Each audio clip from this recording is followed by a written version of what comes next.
A man had laid hands on you. Yes, sir. He had put a 357 in my mouth and had the trigger pulled.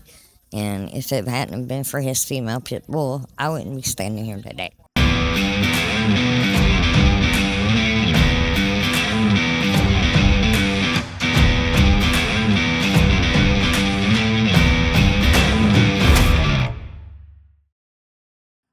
Hey, what's up, everyone? It's Jorge with Full Circle International. Before we find out what's going on in Kimberly's life, I just want to thank everyone for watching these videos, for commenting on these videos, for clicking like on these videos. You know why we do this, right? We do this to inspire. We do this to encourage. And we do this to remind all of you that the answer for your hurts, your wounds, your pain, and your freedom, his name is Jesus Christ. Kimberly, finally, we're making this happen. Now, Kimberly's been on my case for a long time now. No, not really. But I do appreciate you DMing us and saying, hey, I want to share my testimony.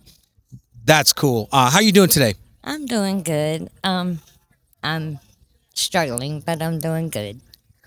There's a lot of things going on in my life, but with the help of God and the help of friends and family, I'm getting through it.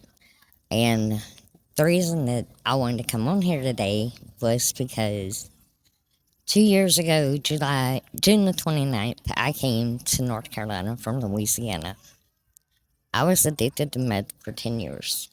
To meth? Yes. And I called my sister and I told her, Robin, I said, I need to come home. She couldn't understand why. She's like, I ain't got the money. I was like, okay.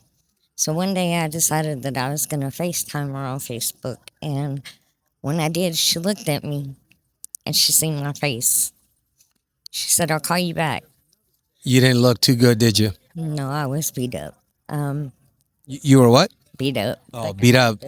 So a man had laid hands on you. Yes, sir. He had put a 357 in my mouth and had the trigger pulled. And if it hadn't been for his female pit bull, I wouldn't be standing here today.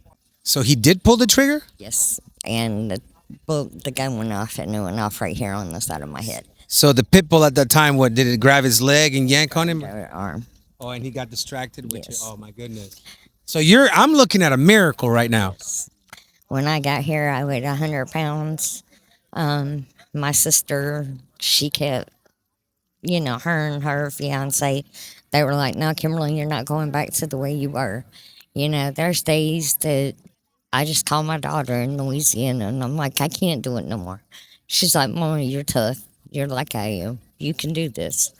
So I turned to my sister, but I also turned to my husband. When things are going bad and I feel like I can't go no more, I turn to God first. And then I turn to my family. That's so awesome. The word says to cast all your cares onto him. And actually, some versions, I know the Spanish King James version says to cast all your anxieties onto him because he cares. So that's good that you have that by default. That's who you run to. That's who we should all run to. So now, and I asked you this earlier, you've been clean and free from methamphetamine for 2 years. Yes. At what age did you start using drugs? Meth in particular? Started, it was 10 years ago. So later on in life. Mm-hmm. Okay. And when I found out my father got really bad, I was sick. So your father got really sick. Okay. And that's right around the time you started using? Yes, sir. Okay. He had throat cancer. Okay. Man, that's tough. Do you think that's the main reason you started using, or was there anything else that happened in your life prior to your dad getting sick that broke you and wounded you? Marriage.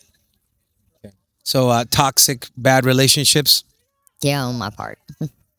Well, we make mistakes. We make some bad choices sometimes. Anything happened to you as a child?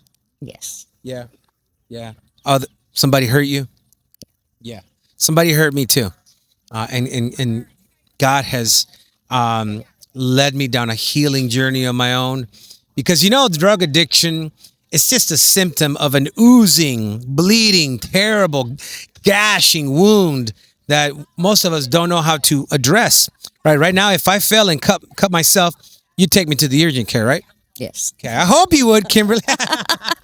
Right? And then the nurses or the nurse practitioner would put a gauze on me and stitch me back up, do whatever he or she has to do. But most of us don't know how to do that with our internal wounds. Um, but just by you standing here, Kimberly, it's by the grace of God.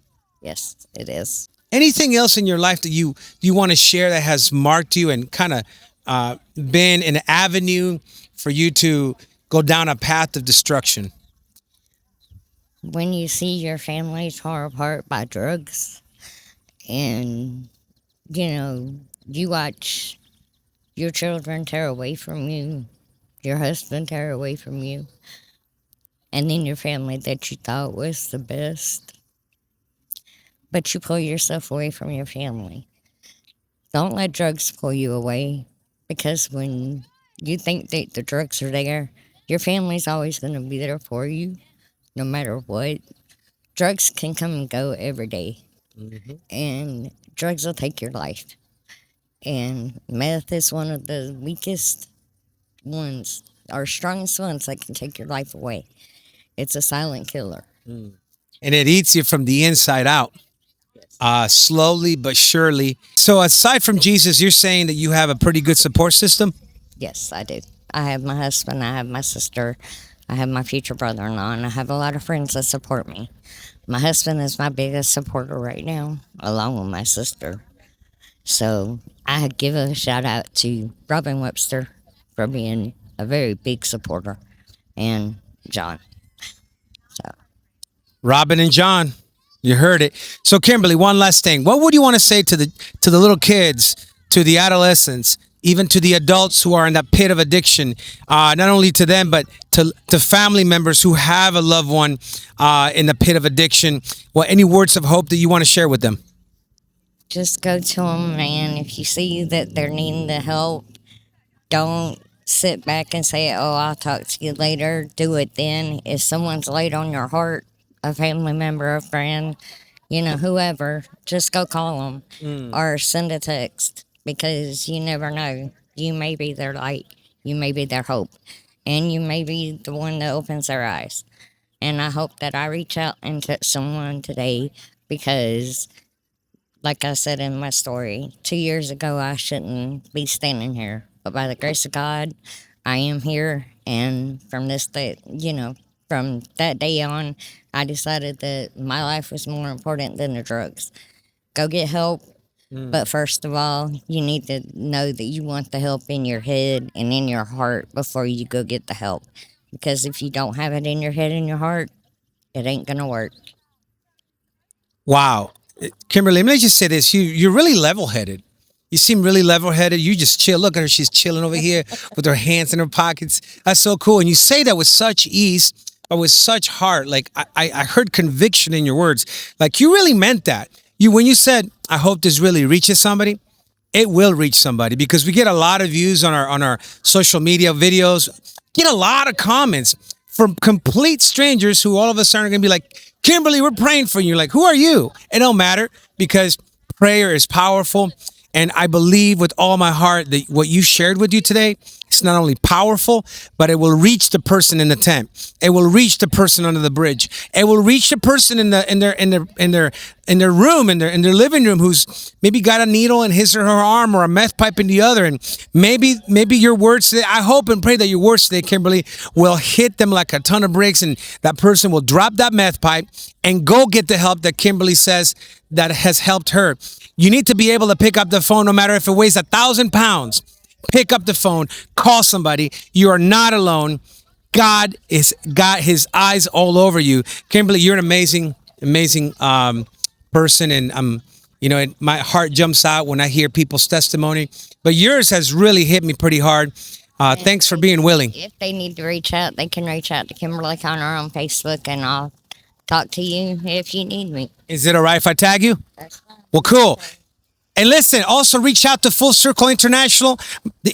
Our email's below.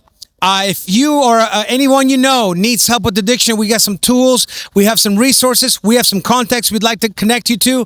And remember, you are not alone. There is hope. God bless you. Again, this is Jorge. And I thank you, Kimberly, for your time today with Full Circle International.